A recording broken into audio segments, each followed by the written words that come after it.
أعوذ بالله من الشيطان الرجيم. بسم الله الرحمن الرحيم. ألف لام ميم. ذلك الكتاب لا ريب فيه هدى للمتقين الذين يؤمنون بالغيب ويقيمون الصلاة ومما رزقناهم ينفقون والذين يؤمنون بما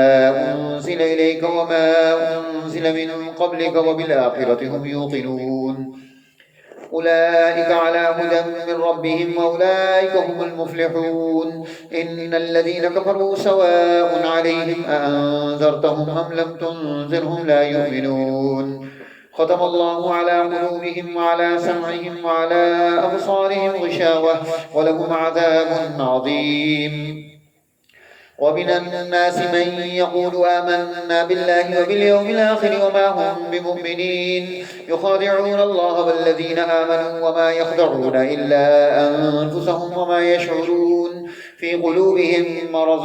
فزادهم الله مرضا ولهم عذاب أليم بما كانوا يكذبون. وإذا قيل لهم لا تفسدوا في الأرض قالوا إنما نحن مصلحون ألا إنهم هم المفسدون ولكن لا يشعرون. وإذا قيل لهم آمنوا كما آمن الناس قالوا أنؤمن كما آمن السفهاء ألا إنهم هم السفهاء ولكن لا يعلمون. وإذا لقوا الذين آمنوا قالوا آمنا وإذا خلوا إلى شياطينهم قالوا إنا معكم إنما نحن مستهزئون الله يستهزئ بهم ويمدهم في طغيانهم يعمهون. أولئك الذين اشتروا الضلالة بالهدى فما ربحت تجارتهم وما كانوا مهتدين. مثلهم كمثل الذي استوقد نارا فلما أضاءت ما حوله ذهب الله بنورهم وتركهم في ظلمات لا يبصرون. صم بكم عمي فهم لا يرجعون أو كصيب من السماء فيه ظلمات ورعد وبرق يجعلون أصابعهم في آذانهم من الصواعق حذر الموت والله محيط بالكافرين. يكاد البرق يخطف أبصارهم كلما أضاء لهم مشوا فيه وإذا أظلم عليهم قاموا ولو شاء الله لذهب بسمعهم وأبصارهم إن الله على كل شيء قدير. يا أيها الناس اعبدوا ربكم الذي خلقكم والذين من قبلكم لعلكم تتقون الذي جعل لكم الأرض فراشا والسماء بناء وأنزل من السماء ماء فأخرج به من الثمرات رزقا لكم فلا تجعلوا لله أندادا وأنتم تعلمون. وإن كنتم في ريب مما نزلنا على عبدنا فأتوا بسورة من مثله وادعوا شهداءكم من دون الله إن كنتم صادقين فإن لم تفعلوا ولن تفعلوا فاتقوا النار التي وقودها الناس والحجارة أعدت للكافرين. وبشر الذين آمنوا وعملوا الصالحات أن لهم جنات تجري من تحتها الأنهار كلما رزقوا منها من ثمرة رزقا قالوا هذا الذي رزقنا من قبل وأتوا به متشابها ولهم فيها أزواج مطهرة وهم فيها خالدون. إن الله لا يستحيي أن يضرب مثلا ما بعوضة فما فوقها فأما الذين آمنوا فيعلمون أنه الحق من ربهم وأما الذين كفروا فيقولون ماذا أراد الله بهذا مثلا يضل به كثيرا ويهدي به كثيرا وما يضل به إلا الفاسقين. الذين ينقضون عهد الله من بعد ميثاقه ويقطعون ما أمر الله به أن يوصل ويفسدون في الأرض أولئك هم الخاسرون. كيف تكفرون بالله وكنتم أمواتا فأحياكم ثم يميتكم ثم يحييكم ثم إليه ترجعون. هو الذي خلق لكم ما في الأرض جميعا ثم استوى إلى السماء فسواهن 7 سماوات وهو بكل شيء عليم. وإذ قال ربك للملائكة إني جاعل في الأرض خليفة قالوا أتجعل فيها من يفسد فيها ويسفك الدماء ونحن نسبح بحمدك ونقدس لك قال إني أعلم ما لا تعلمون. وعلم آدم الأسماء كلها ثم عرضهم على الملائكة فقال أنبئوني بأسماء هؤلاء إن كنتم صادقين. قالوا سبحانك لا علم لنا إلا ما علمتنا إنك أنت العليم الحكيم. قال يا آدم أنبئهم بأسمائهم فلما أنبأهم بأسمائهم قال لم أقل لكم إني أعلم غيب السماوات والأرض وأعلم ما تبدون وما كنتم تكتمون. وإذ قلنا للملائكة اسجدوا لآدم فسجدوا إلا إبليس أبى واستكبر وكان من الكافرين. وقلنا يا آدم اسكن أنت وزوجك الجنة وكلا منها رغدا حيث شئتما ولا تقربا هذه الشجرة فتكونا من الظالمين. فأزلهما الشيطان عنها فأخرجهما مما كانا فيه. وقلنا اهبطوا بعضكم لبعض عدو ولكم في الأرض مستقر ومتاع إلى حين. فتلقى آدم من ربه كلمات فتاب عليه إنه هو التواب الرحيم. قلنا اهبطوا منها جميعا فإما يأتينكم مني هدى فمن تبع هداي فلا خوف عليهم ولا هم يحزنون. والذين كفروا وكذبوا بآياتنا أولئك أصحاب النار هم فيها خالدون. يا بني إسرائيل اذكروا نعمتي التي أنعمت عليكم وأوفوا بعهدي أوف بعهدكم وإياي فارهبون. وآمنوا بما أنزلت مصدقا لما معكم ولا تكونوا أول كافر به ولا تشتروا بآياتي ثمنا قليلا وإياي فاتقون. ولا تلبسوا الحق بالباطل وتكتموا الحق وأنتم تعلمون. وأقيموا الصلاة وآتوا الزكاة واركعوا مع الراكعين. أتأمرون الناس بالبر وتنسون أنفسكم وأنتم تتلون الكتاب فلا تعقلون. واستعينوا بالصبر والصلاة وإنها لكبيرة إلا على الخاشعين الذين يظنون أنهم ملاقو ربهم وأنهم إليه راجعون. يا بني إسرائيل اذكروا نعمتي التي أنعمت عليكم وأني فضلتكم على العالمين. واتقوا يوما لا تجزي نفس عن نفس شيئا ولا يقبل منها شفاعة ولا يؤخذ منها عدل ولا هم ينصرون. وإذ نجيناكم من آل فرعون يسومونكم سوء العذاب يذبحون أبناءكم ويستحيون نساءكم وفي ذلكم بلاء من ربكم عظيم. وإذ فرقنا بكم البحر فأنجيناكم وأغرقنا آل فرعون وأنتم تنظرون. وإذ وعدنا موسى 40 ليلة ثم اتخذتم العجل من بعده وأنتم ظالمون ثم عفونا عنكم من بعد ذلك لعلكم تشكرون. وإذ آتينا موسى الكتاب والفرقان لعلكم تهتدون. وإذ قال موسى لقومه يا قوم إنكم ظلمتم أنفسكم باتخاذكم العجل فتوبوا إلى بارئكم فاقتلوا أنفسكم ذلكم خير لكم عند بارئكم فتاب عليكم إنه هو التواب الرحيم.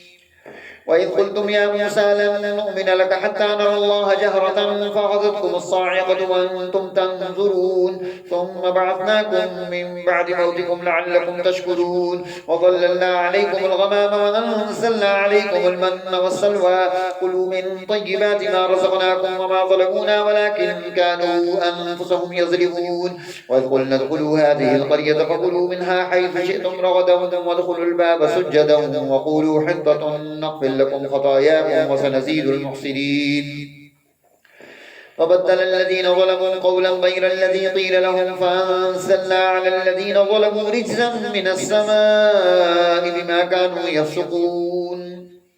وإذ استسقى موسى لقومه فقلنا اضرب بعصاك الحجر فانفجرت منه 12 عينا قد علم كل أناس مشربهم كلوا واشربوا من رزق الله ولا تعثوا في الأرض مفسدين وإذ قلتم يا موسى لن نصبر على طعام واحد فادع لنا ربك يخرج لنا مما تنبت الأرض من بقلها وقثائها وفومها وعدسها وبصلها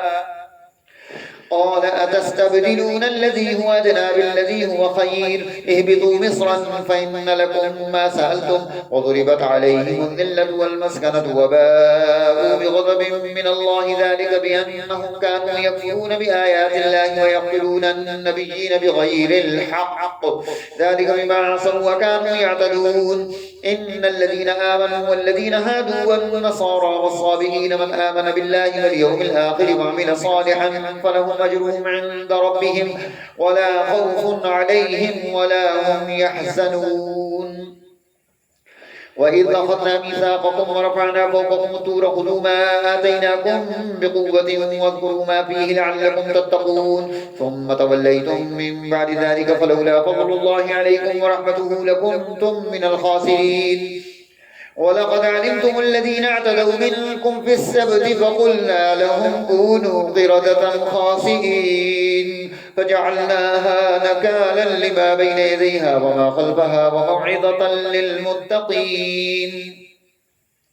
وإذ قال موسى لقومه إن الله يأمركم أن تذبحوا بقرة قالوا وتتخذنا هزوا قال أعوذ بالله أن أكون من الجاهلين قال ادع لنا ربك يبين لنا ما هي قال إنه يقول إنها بقرة لا فارض ولا بكر عوان بين ذلك فافعلوا ما تؤمرون قال ادع لنا ربك يبين لنا ما لونها قال إنه يقول إنها بقرة صفراء فاقع لونها تسر الناظرين قال ادع لنا ربك يبين لنا ما هي إن البقرة شابه علينا وإنا إن شاء الله لمهتدون قال إنه يقول إنها بقرة لا ذلول تثير الأرض ولا تسقي الحرث مسلمة لا شية فيها قالوا الآن جئت بالحق فذبحوها وما كادوا يفعلون وإذ قتلتم نفسا فادارأتم فيها والله مخرج ما كنتم تكتمون فقلنا اضربوه ببعضها كذلك يحيي الله الموتى ويريكم آياته لعلكم تعقلون ثم قست قلوبكم من بعد ذلك فهي كالحجارة أو أشد قسوة وإن من الحجارة لما يتفجر منه الأنهار وإن منها لما يشقق فيخرج منه الماء وإن منها لما يهبط من خشية الله والله غافل عما تعملون أفتطمعون أن يؤمنوا لكم وقد كان فريق منهم يسمعون كلام الله ثم يحرفونه من بعد ما عقلوه وهم يعلمون وإذا لقوا الذين آمنوا قالوا آمنا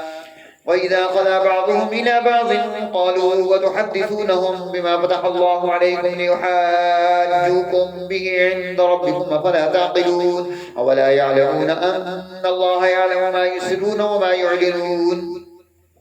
ومنهم أميون لا يعلمون الكتاب إلا أماني وإنهم إلا يظنون فويل للذين يكتبون الكتاب بأيديهم ثم يقولون هذا من عند الله ليشتروا به ثمنا قليلا فويل لهم مما كتبت أيديهم وويل لهم مما يكسبون وقالوا لن تمسنا النار إلا أياما معدودة قل أتخذتم عند الله عهدا فلن يخلف الله عهده أم تقولون على الله ما لا تعلمون بلى من كسب سيئة وأحاطت به خطيئته فأولئك أصحاب النار هم فيها خالدون والذين آمنوا وعملوا الصالحات أولئك أصحاب الجنة هم فيها خالدون وإذ أخذنا ميثاق بني إسرائيل لا تعبدون إلا الله وبالوالدين إحسانا وذي القربى واليتامى والمساكين وقولوا للناس حسنا وأقيموا الصلاة وآتوا الزكاة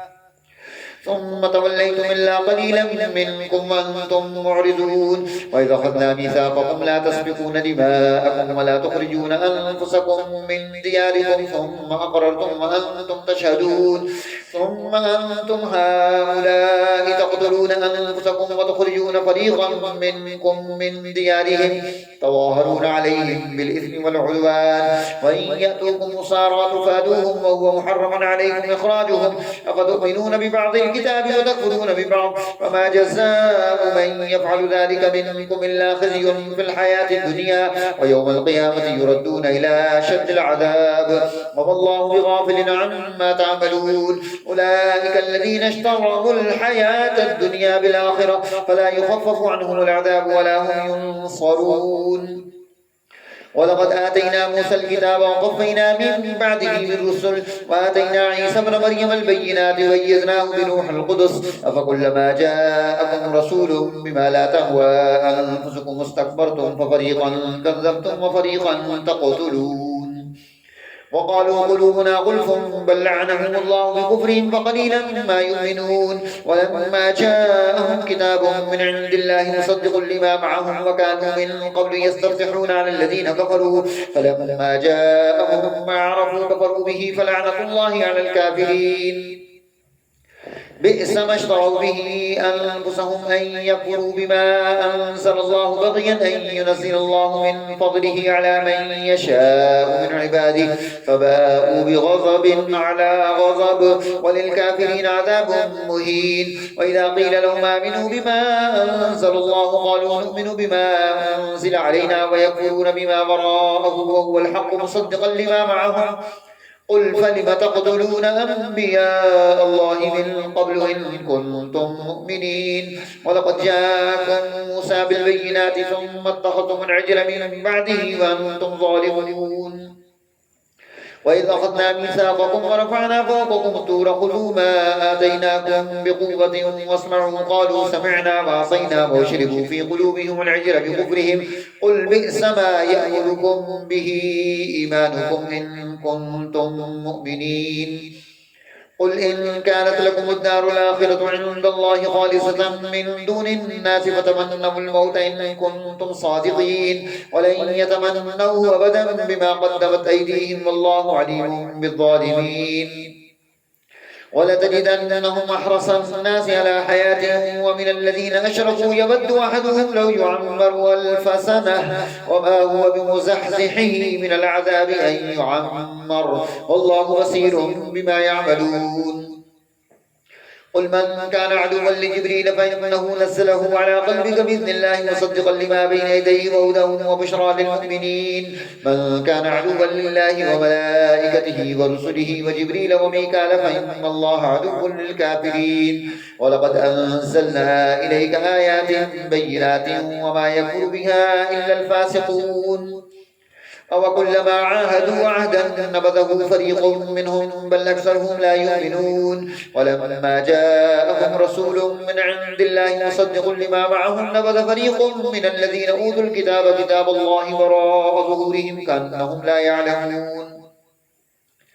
واتبعوا ما تتلو الشياطين على ملك سليمان وما كفر سليمان ولكن الشياطين كفروا يعلمون الناس السحر وما أنزل على الملكين ببابل هاروت وماروت وما يعلمان من أحد حتى يقولا إنما نحن فتنة فلا تكفر فيتعلمون منهما ما يفرقون به بين المرء وزوجه وما هم بضارين به من أحد إلا بإذن الله ويتعلمون ما يضرهم ولا ينفعهم ولقد علموا لمن اشتراه ما له في الآخرة من خلاق ولبئس ما شروا به أنفسهم لو كانوا يعلمون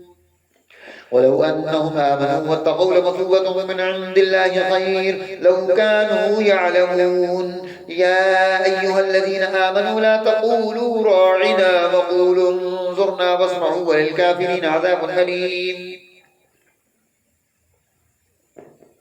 ما يود الذين كفروا من أهل الكتاب ولا المشركين أن ينزل عليكم من خير من ربكم والله يختص برحمته من يشاء والله ذو الفضل العظيم ما ننسخ من آية أو ننسها نأتي بخير منها أو مثلها ألم تعلم أن الله على كل شيء قدير ألم تعلم أن الله له ملك السماوات والأرض وما لكم من دون الله من ولي ولا نصير أم تريدون أن تسألوا رسولكم كما سئل موسى من قبل ومن يتبدل الكفر بالإيمان فقد ضل سواء السبيل ود كثير من أهل الكتاب لو يردونكم من بعد إيمانكم كفارا حسدا من عند أنفسهم من بعد ما تبين لهم الحق فاعفوا واصفحوا حتى يأتي الله بأمره إن الله على كل شيء قدير وأقيموا الصلاة وآتوا الزكاة وما تقدموا لأنفسكم من خير تجدوه عند الله إن الله بما تعملون بصير وقالوا لن يدخل الجنة إلا من كان هودا أو نصارى تلك أمانيهم قل هاتوا برهانكم إن كنتم صادقين فلا من أسلم وجهه لله وهو محسن فله أجره عند ربه ولا خوف عليهم ولا هم يحزنون وقالت اليهود ليست النصارى على شيء وقالت النصارى ليست اليهود على شيء وهم يتلون الكتاب كذلك قال الذين لا يعلمون مثل قولهم والله يحكم بينهم يوم القيامة فيما كانوا فيه يختلفون ومن أظلم ممن منع مساجد الله أن يذكر فيها اسمه وسعى في خرابها أولئك ما كان لهم أن يدخلوها إلا خائفين لهم في الدنيا خزي ولهم في الآخرة عذاب عظيم ولله المشرق والمغرب فإنما تولوا فثم وجه الله إن الله واسع عليم وقالوا اتخذ الله ولدا سبحانه بل له ما في السماوات والأرض كل له قانتون بديع السماوات والأرض فإذا قضى أمرا فإنما يقول له كن فيكون وقال الذين لا يعلمون لولا يكلمنا الله أو تأتينا آية كذلك قال الذين من قبلهم مثل قولهم تشابهت قلوبهم قد بينا الآيات لقوم يوقنون إنا أرسلناك بالحق بشيرا ونذيرا ولا تسأل عن أصحاب الجحيم ولن ترضى عنك اليهود ولا النصارى حتى تتبع ملتهم قل إن هدى الله هو الهدى ولئن اتبعت أهواءهم بعد الذي جاءك من العلم ما لك من الله من ولي ولا نصير الذين آتيناهم الكتاب يتلونه حق تلاوته أولئك يؤمنون به ومن يكفر به فأولئك هم الخاسرون يا بني إسرائيل اذكروا نعمتي التي أنعمت عليكم وأني فضلتكم على العالمين واتقوا يوما لا تجزي نفس عن نفس شيئا ولا يقبل منها شفاعة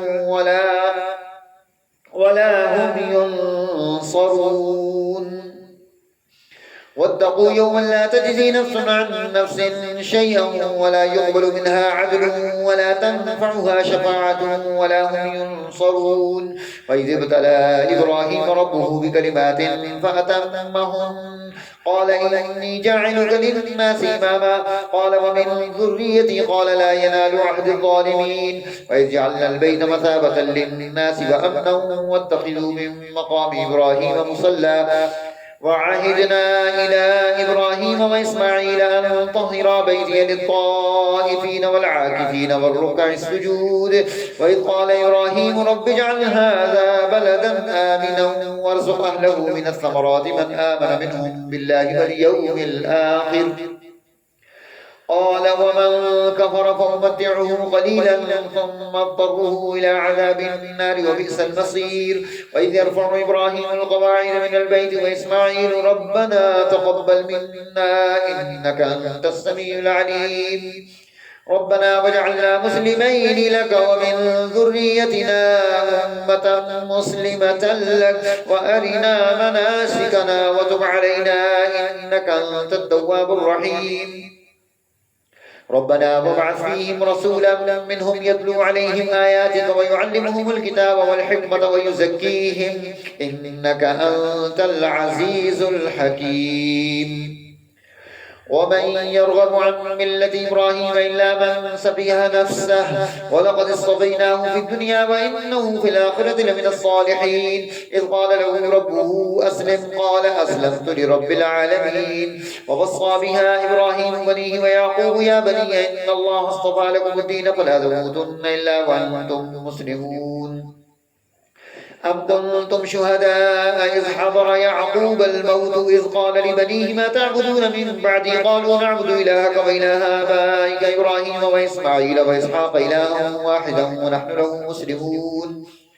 تلك أمة قد خلت لها ما كسبت ولكم ما كسبتم ولا تسألون عما كانوا يعملون وقالوا كونوا هودا أو نصارى تهتدوا قل بل ملة إبراهيم حنيفا وما كان من المشركين قولوا آمنا بالله وما أنزل إلينا وما أنزل إلى إبراهيم وإسماعيل وإسحاق ويعقوب والأسباط وما أوتي موسى وعيسى وما أوتي النبيون من ربهم لا نفرق بين أحد منهم ونحن له مسلمون فإن آمنوا بمثل ما آمنتم به فقد اهتدوا وإن تولوا فإنما هم في شقاق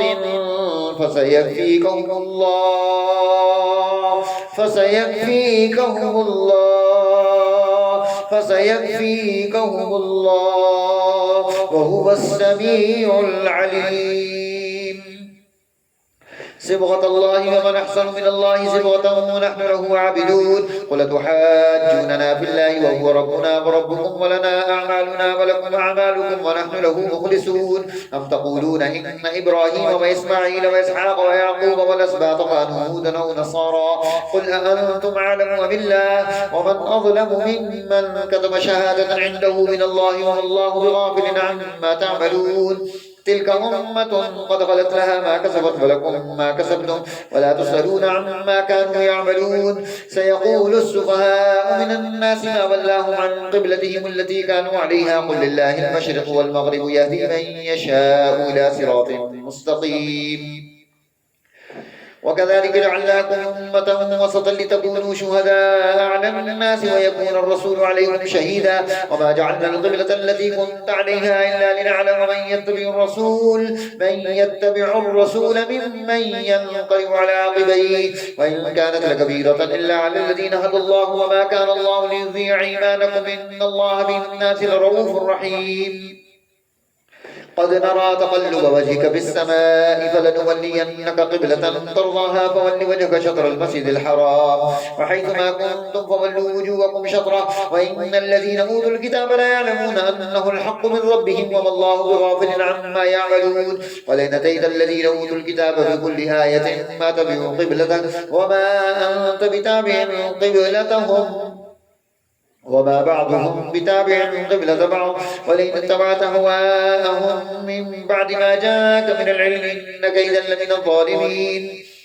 الذين آتيناهم الكتاب يعرفونه كما يعرفون أبناءهم وإن فريقا منهم ليكتمون الحق وهم يعلمون الحق من ربك فلا تكونن من الممترين ولكل وجهة هو موليها فاستبقوا الخيرات أينما تكونوا يأتي بكم الله جميعا إن الله على كل شيء قدير ومن حيث خرجت فول وجهك شطر المسجد الحرام وإنه للحق من ربك وما الله بغافل عما تعملون ومن حيث خرجت فول وجهك شطر المسجد الحرام وحيثما كنتم فولوا وجوهكم شطره لئلا يكون للناس عليكم حجة إلا الذين ظلموا منهم فلا تخشوهم واخشوني وليتم نعمتي عليكم ولعلكم تهتدون كما أرسلنا فيكم رسولا منكم يتلو عليكم آياتنا ويزكيكم ويعلمكم الكتاب والحكمة ويعلمكم ما لم تكونوا تعلمون فاذكروني أذكركم واشكروني ولا تكفرون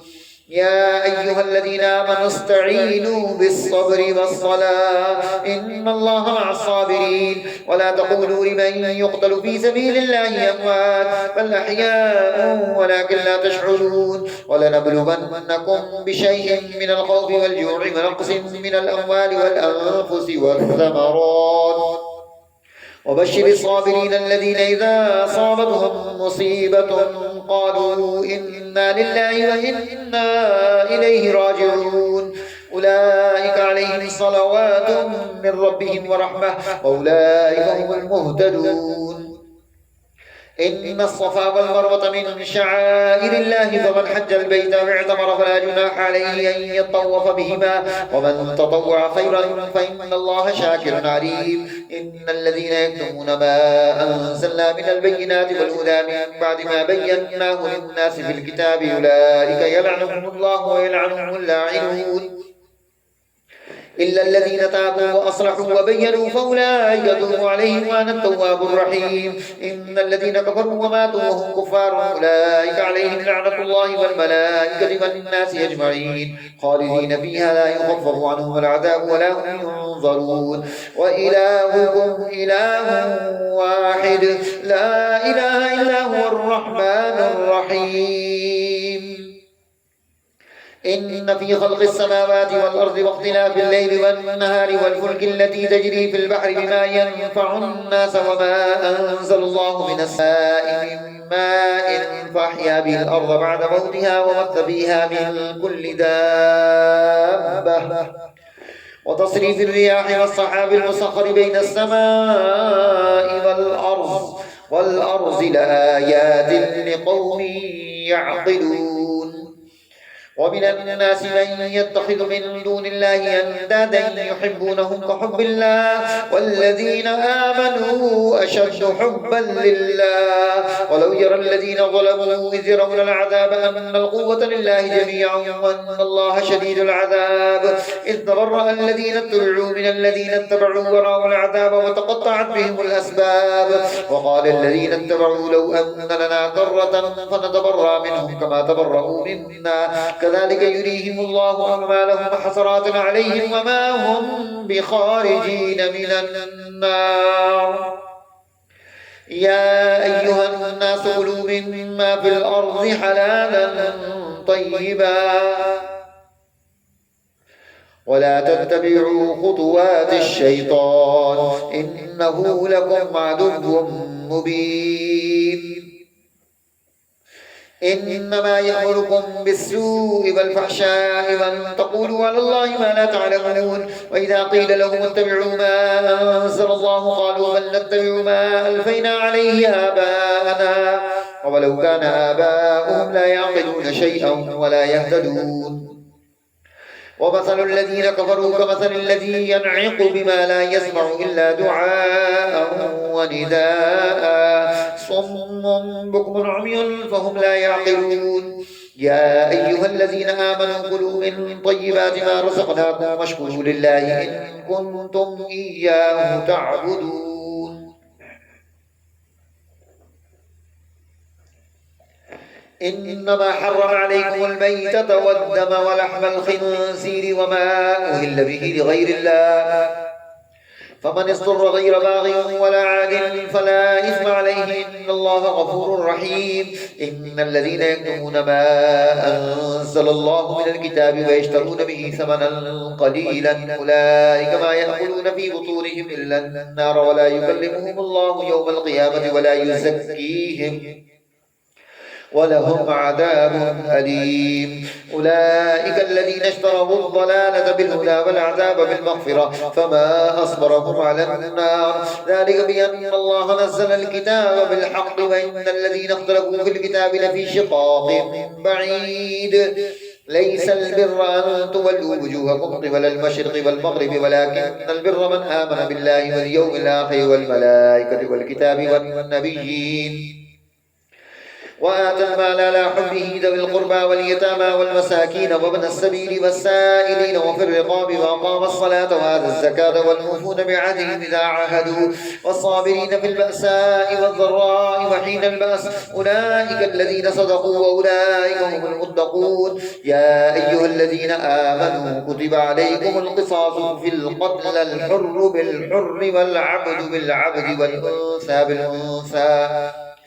فمن عفي له من أخيه شيء فاتباع بالمعروف وأداء إليه بإحسان ذلك تخفيف من ربكم ورحمة فمن اعتدى بعد ذلك فله عذاب أليم. ولكم في القصاص حياة يا أولي الألباب لعلكم تتقون. كتب عليكم إذا حضر أحدكم الموت إن ترك خيرا الوصية للوالدين والأقربين بالمعروف حقا على المتقين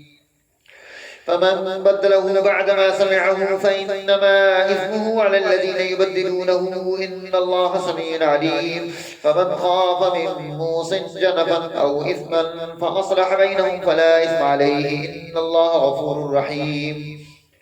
يا أيها الذين آمنوا كتب عليكم الصيام كما كتب على الذين من قبلكم لعلكم تتقون أياما معدودات فمن كان منكم مريضا أو على سفر فعدة من أيام أخر وعلى الذين يطيقونه فدية طعام مسكين فمن تطوع خيرا فهو خير له وأن تصوموا خير لكم إن كنتم تعلمون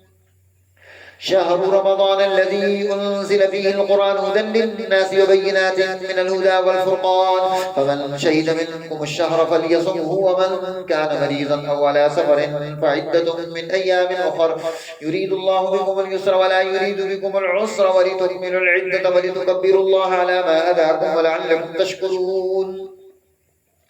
وإذا سألك عبادي عني فإني قريب أجيب دعوة الداع إذا دعاني فليستجيبوا لي وليؤمنوا بي لعلهم يرشدون أحل لكم ليلة الصيام الرفث إلى نسائكم هن لباس لكم وأنتم لباس لهن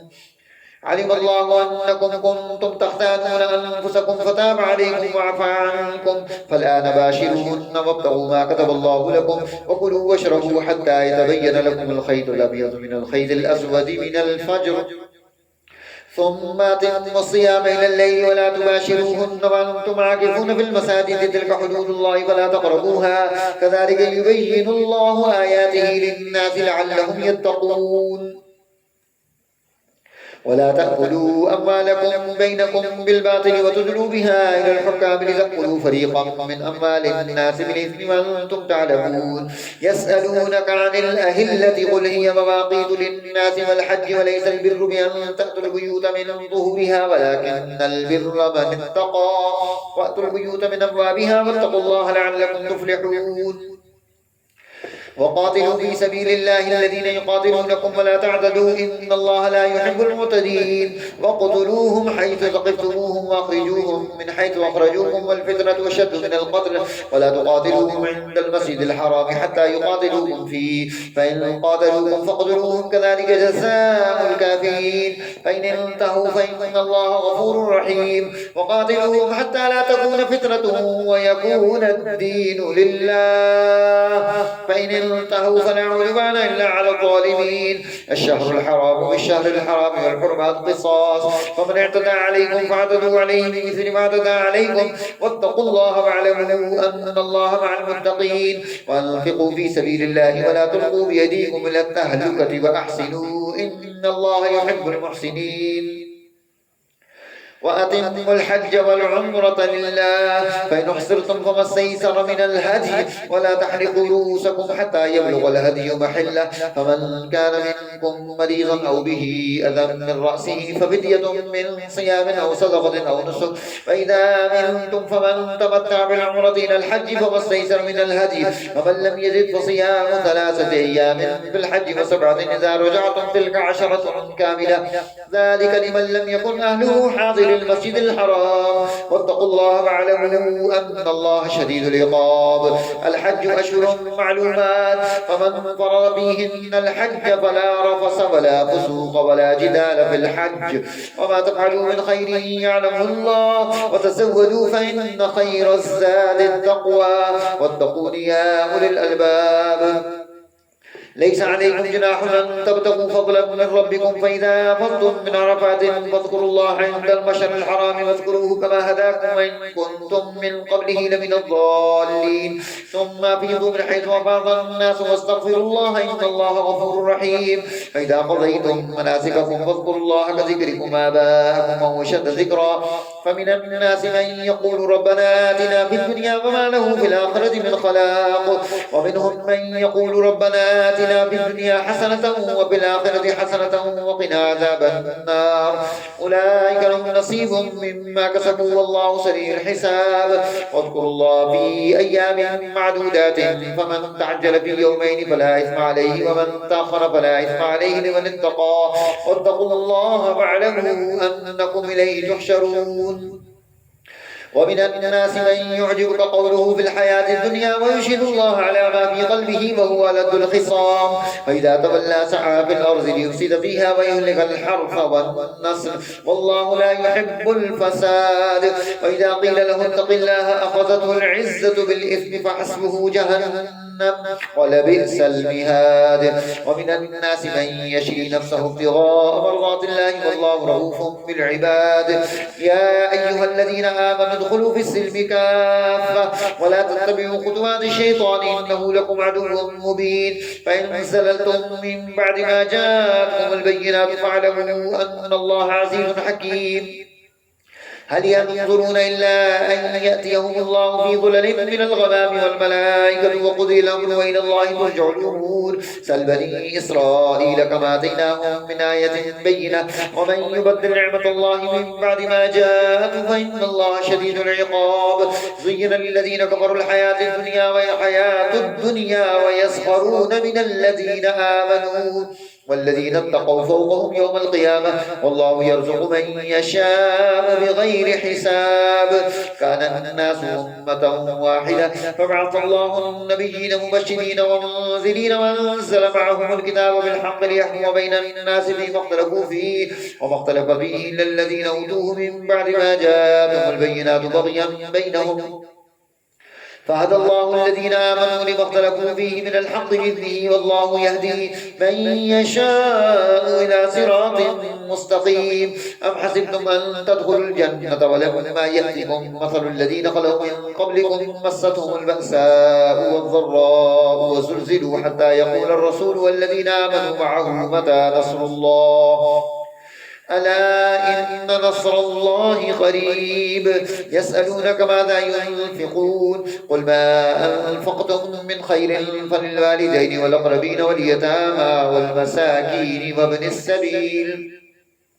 وما تفعلوا من خير فإن الله به عليم. كتب عليكم القتال وهو كره لكم وعسى أن تكرهوا شيئا وهو خير لكم وعسى أن تحبوا شيئا وهو شر لكم والله يعلم وأنتم لا تعلمون.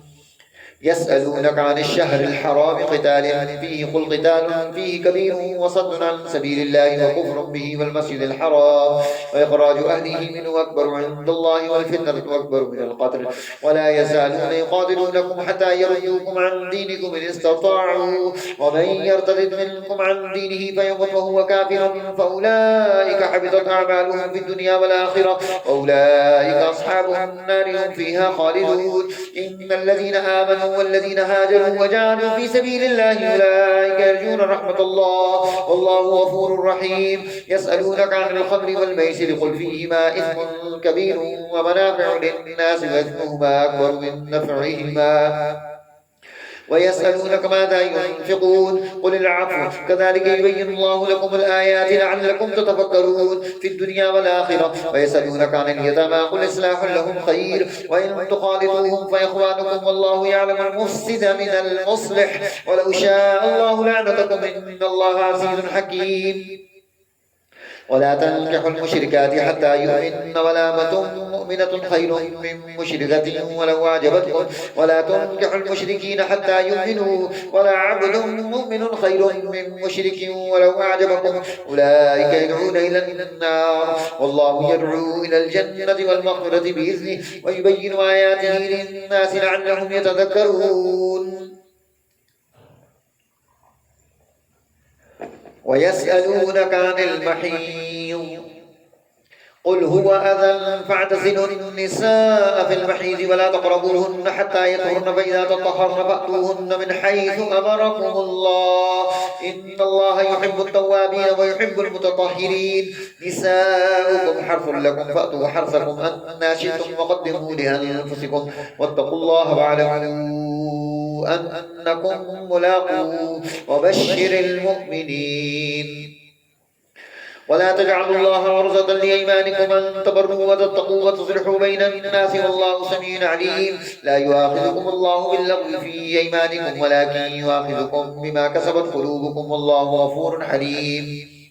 للذين يؤلون من نسائهم تربص 4 أشهر فإن فاءوا فإن الله غفور رحيم وإن عزموا الطلاق فإن الله سميع عليم. والمطلقات يتربصن بأنفسهن 3 قروء ولا يحل لهن أن يكتمن ما خلق الله في أرحامهن إن كن يؤمن بالله واليوم الآخر وبعولتهن أحق بردهن في ذلك إن أرادوا إصلاحا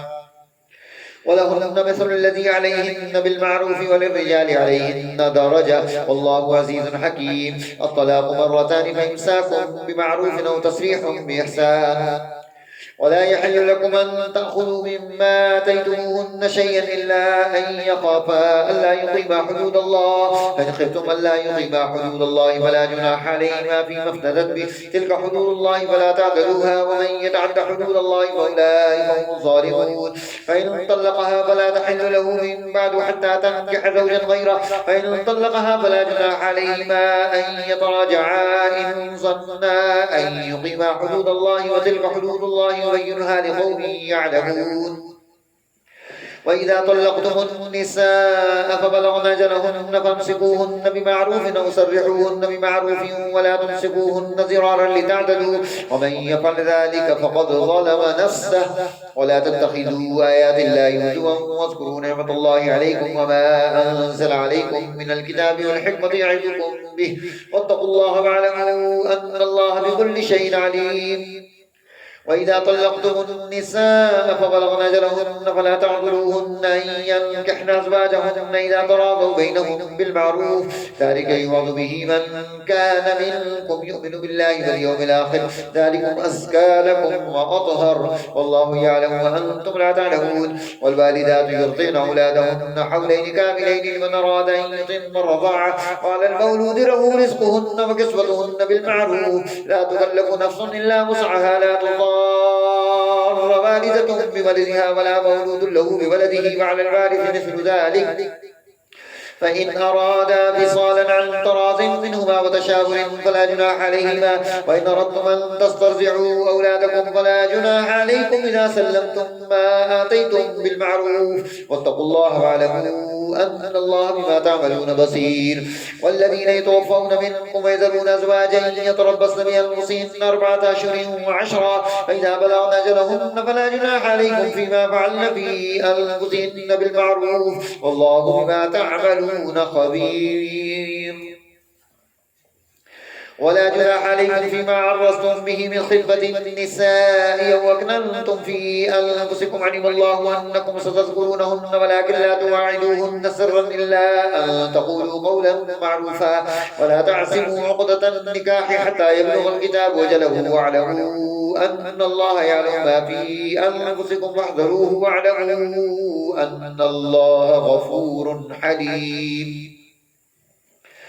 لا جناح عليكم إن طلقتم النساء ما لم تمسوهن أو تفرضوا لهن فريضة، ومتعوهن على الموسع قدره وعلى المقتر قدره متاعا بالمعروف حقا على المحسنين. وإن طلقتموهن من قبل أن تمسوهن وقد فرضتم لهن فريضة فنصف ما فرضتم إلا أن يعفون أو يعفو الذي بيده عقدة النكاح، وأن تعفوا أقرب للتقوى، ولا تنسوا الفضل بينكم إن الله بما تعملون بصير. حافظوا على الصلوات والصلاة الوسطى وقوموا لله قانتين، فإن خفتم فرجالا أو ركبانا فإذا أمنتم فاذكروا الله كما علمكم ما لم تكونوا تعلمون. والذين يتوفون منكم ويذرون أزواجهم وصية لأزواجهم متاعا إلى الحول غير إخراج، فإن خرجن فلا جناح عليكم فيما فعلن في أنفسهن من معروف، والله عزيز حكيم. وللمطلقات متاع بالمعروف حقا على المتقين، كذلك يبين الله لكم آياته لعلكم تعقلون. ألم تر إلى الذين خرجوا من ديارهم وهم ألوف حذر الموت فقال لهم الله موتوا ثم أحياهم، إن الله لذو فضل على الناس ولكن أكثر الناس لا يشكرون. وقاتلوا في سبيل الله واعلموا أن الله سميع عليم. من ذا الذي يقرض الله قرضا حسنا فيضاعفه له أضعافا كثيرة، والله يقبض ويبسط وإليه ترجعون. ألم تر إلى الملأ من بني إسرائيل من بعد موسى إذ قالوا لنبي لهم ابعث لنا ملكا نقاتل في سبيل الله، قال هل عسيتم إن كتب عليكم القتال ولا تقاتلوا، قالوا وما لنا ألا نقاتل في سبيل الله وقد أخرجنا من ديارنا وأبنائنا، فلما كتب عليهم القتال تولوا إلا قليلا منهم، والله عليم بالظالمين. وقال له نبيهم إن الله قد بعث لكم طالوت ملكا قالوا أنى يكون له الملك علينا ونحن أحق بالملك منه ولم يؤت سعة من المال قال إن الله اصطفاه عليكم وزاده بسطة في العلم والجسم والله يؤتي ملكه من يشاء والله واسع عليم. وقال له نبيهم إن آية ملكه أن يأتيكم التابوت فيه سكينة من ربكم وبقية مما ترك آل موسى وآل هارون تحمله الملائكة إن في ذلك لآية لكم إن كنتم مؤمنين. فلما فصل طالوت بالجنود قال إن الله مبتليكم بنهر فمن شرب منه فليس مني ومن لم يطعمه فإنه مني إلا من اقترف غرفة بيده فشربوا منه إلا قليلا منهم. فلما جاوزه هو والذين آمنوا معه قالوا لا طاقة لنا اليوم بجالوت وجنوده قال الذين يظنون أنهم ملاقو الله كم من فئة قليلة غلبت فئة كثيرة بإذن الله والله مع الصابرين. ولما برزوا لجالوت وجنوده قالوا ربنا أفرغ علينا صبرا وثبت أقدامنا وانصرنا على القوم الكافرين. فهزموهم بإذن الله وقتل داود جالوت وآتاه الله الملك والحكمة وعلمه مما يشاء ولولا دفع الله الناس بعضهم ببعض لفسدت الأرض ولكن الله ذو فضل على العالمين. تلك آيات الله نتلوها عليك بالحق وإنك لمن المرسلين. تلك الرسل فضلنا بعضهم على بعض منهم من كلم الله ورفع بعضهم درجات وآتينا عيسى ابن مريم البينات وأيدناه بروح القدس ولو شاء الله ما اقتتل الذين من بعدهم من بعد ما جاءتهم البينات ولكن اختلفوا فمنهم من آمن ومنهم من كفر ولو شاء الله ما اقتتلوا ولكن الله يفعل ما يريد. يا أيها الذين آمنوا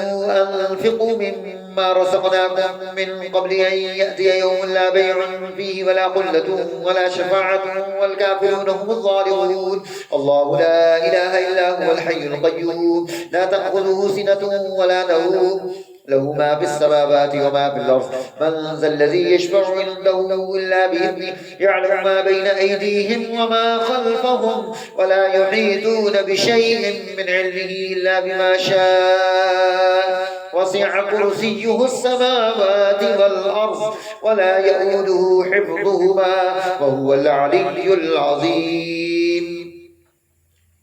لا إكراه في الدين قد تبين الرشد من الغي ومن يكفر بالطاغوت ويؤمن بالله فقد استمسك بالعروة الوثقى لا انفصام لها والله سميع عليم. الله ولي الذين آمنوا يخرجهم من الظلمات إلى النور والذين كفروا أولياءهم الطاغوت يخرجونهم من النور إلى الظلمات أولئك أصحاب النار هم فيها خالدون.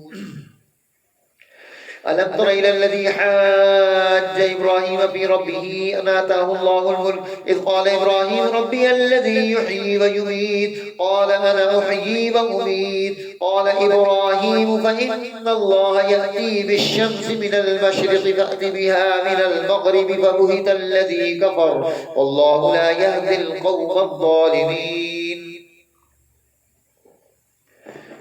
أو كالذي مر على قرية وهي خاوية على عروشها قال أنى يحيي هذه الله بعد موتها فأماته الله 100 عام ثم بعثه قال كم لبثت قال لبثت يوما أو بعض يوم قال بل لبثت 100 عام فانظر إلى طعامك وشرابك لم يتسنه وانظر إلى حمارك ولنجعلك آية للناس وانظر إلى العظام كيف ننشزها ثم نكسوها لحما فلما تبين له قال أعلم أن الله على كل شيء قدير. وإذ قال إبراهيم ربي أرني كيف تحيي الموتى قال أولم تؤمن قال بلى ولكن ليطمئن قلبي قال فخذ 4 من الطير فصرهن إليك ثم اجعل على كل جبل منهن جزءا ثم ادعهن يأتينك سعيا واعلم أن الله عزيز حكيم. مثل الذين ينفقون أموالهم في سبيل الله كمثل حبة أنبتت 7 سنابل في كل سنبلة 100 حبة والله يضاعف لمن يشاء والله واسع عليم. الذين ينفقون أموالهم في سبيل الله ثم لا يتبعون ما أنفقوا منا ولا أذى لهم أجرهم عند ربهم ولا خوف عليهم ولا هم يحزنون. قول معروف ومغفرة خير من صدقة يتبعها أذى والله غني حليم. يا أيها الذين آمنوا لا تبطلوا صدقاتكم بالمن والأذى كالذي ينفق ماله رئاء الناس ولا يؤمن بالله واليوم الآخر فمثله كمثل صفوان عليه تراب فأصابه وابل فتركه صلدا لا يقدرون على شيء مما كسبوا والله لا يهدي القوم الكافرين. ومثل الذين ينفقون أموالهم ابتغاء مرضات الله وتثبيتا من أنفسهم كمثل جنة بربوة أصابها وابل فآتت أكلها ضعفين فإن لم يصبها وابل فطل والله ما تعملون بصير. أيود أحدكم أن تكون له جنة من نخيل وأعناب تجري من تحت الأنهار له فيها من كل الثمرات فأصابه الكبر وله ذرية ضعفاء فأصابها إعصار فيه نار فاحترقت كذلك يبين الله لكم الآيات لعلكم تتفكرون. يا أيها الذين آمنوا أنفقوا من طيبات ما كسبتم ومما أخرجنا لكم من الأرض ولا تيمموا الخبيث منه تنفقون ولستم بآخذيه إلا أن تغمضوا فيه واعلموا أن الله غني حميد. الشيطان يعدكم الفقر ويأمركم بالفحشاء والله يعدكم مغفرة منه وفضلا والله واسع عليم. يؤتي الحكمة من يشاء ومن يؤت الحكمة فقد أوتي خيرا كثيرا وما يذكر إلا أولو الألباب. وما أنفقتم من نفقة أو نذرتم من نذر فإن الله يعلمه وما للظالمين من أنصار. إن تبدوا الصدقات فنعم ما هي وإن تخفوها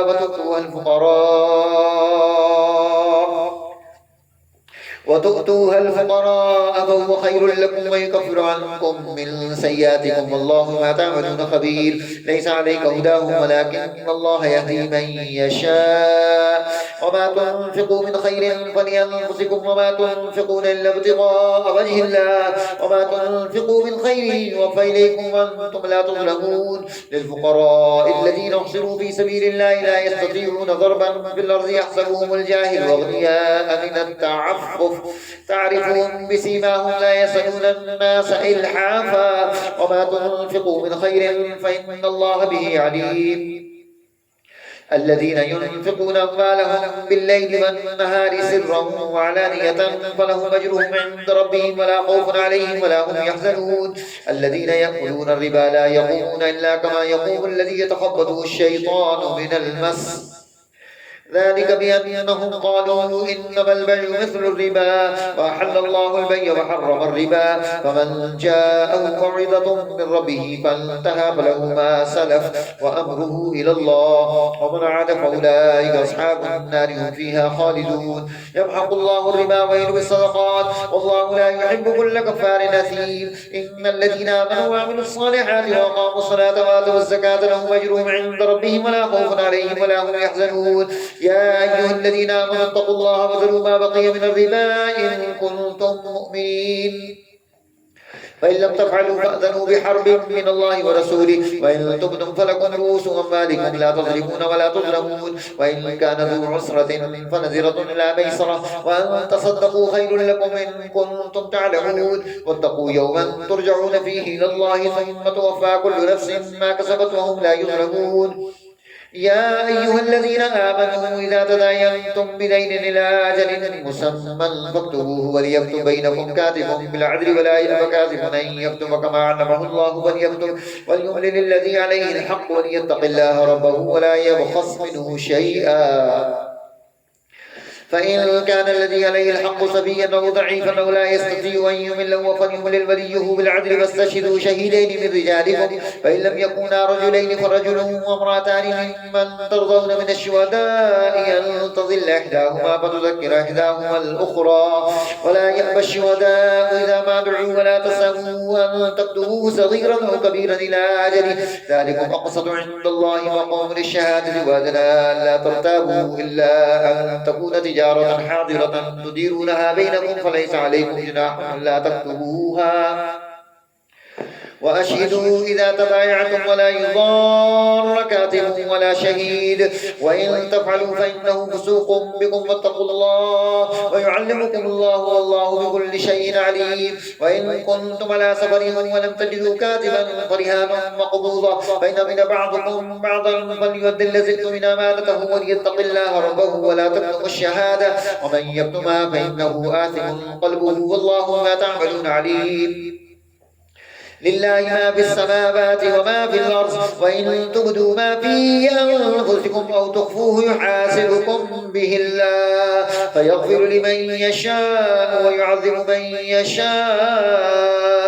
والله على كل شيء قدير آمن الرسول بما أنزل إليه من ربه والمؤمنون كل آمن بالله وملائكته وكتبه ورسله لا نفرق بين أحد من رسله وقالوا سمعنا وأطعنا غفرانك ربنا وإليك المصير لا يكلف الله نفسا إلا وسعها لها ما كسبت وعليها ما اكتسبت ربنا لا تؤاخذنا إن نسينا أو أخطأنا ربنا ولا تحمل علينا إصرا كما حملته على الذين من قبلنا ربنا ولا تحملنا ما لا طاقة لنا به واعف عنا واغفر لنا وارحمنا أنت مولانا فانصرنا على القوم الكافرين صدق الله العظيم دعاء آمين الحمد لله رب العالمين والعاقبة للمتقين والصلاة والسلام على سيد المرسلين وعلى آله وصحبه أجمعين اے مالک ذوالجلال خالق کائنات یہ تیری بہترین سورت البقرہ جس کے بارے میں آقا نبی کریم صلی اللہ علیہ وسلم نے ارشاد فرمایا کہ جہاں یہ سورت پڑھی جاتی ہے وہاں سے شیطان بھاگ جاتے ہیں جنات کا قبضہ ختم ہوتا ہے اے اللہ جس مقصد کے لیے بھی جو اس کو سنے اس کو اس مقصد میں کامیابی نصیب فرما دے جو جنات میں جادو میں آسیب میں اثر میں پھنسے ہیں اے اللہ سورت کے سننے سے ان کے لیے اے اللہ ان تمام بیماریوں سے نجات کی صورت نصیب فرما دے اے اللہ جو مجبور ہیں ان کی مجبوریاں اس کی برکت سے دور فرما دے جن کی اولاد نہیں ہے اس کی برکت سے انہیں اولاد عطا فرما دے جن کی نرینہ اولاد نہیں بچے چاہتے ہیں اللہ اس کی برکت سے ان کو بچے نصیب فرما دے جس کے پاس رزق کی کمی ہے اے اللہ اس کی برکت سے اس کے سننے کی برکت سے اللہ اس کے رزق کو وسعت عطا فرما دے جس کے پاس چھت نہیں اے اللہ اس کی برکت سے اسے چھت نصیب فرما دے جہاں نہ چاکیاں ہیں نہ اتفاقیاں ہیں اے اللہ اس کی برکت سے انہیں الفت محبت اتحاد اور اتفاق نصیب فرما دے اے اللہ خاندانوں میں جہاں لڑائیاں ہیں وہاں لڑائیاں ختم فرما دے اے اللہ جس کے پاس رزق نہیں رزق کی وسعتیں برکتیں نصیب فرما دے جن کی اولاد نیک نہیں اس کی برکت سے اللہ ان کی اولاد کو نیک بنا دے اے اللہ ہر ایک کو دوسرے کا حق ادا کرنے والا بنا دے ہمیں دین پر استقامت عطا فرما اس کی برکت سے ہمارے دنیا کے تمام مسائل بھی قبر کے تمام مسائل بھی حشر کے تمام مسائل بھی حل فرما دے قیامت کے دن اے اللہ حضور علیہ السلام نے فرمایا یہ سورت یہ بادل کی طرح آئے گی اور اپنے پڑھنے اور سننے والے کے اوپر چھا جائے گی اے اللہ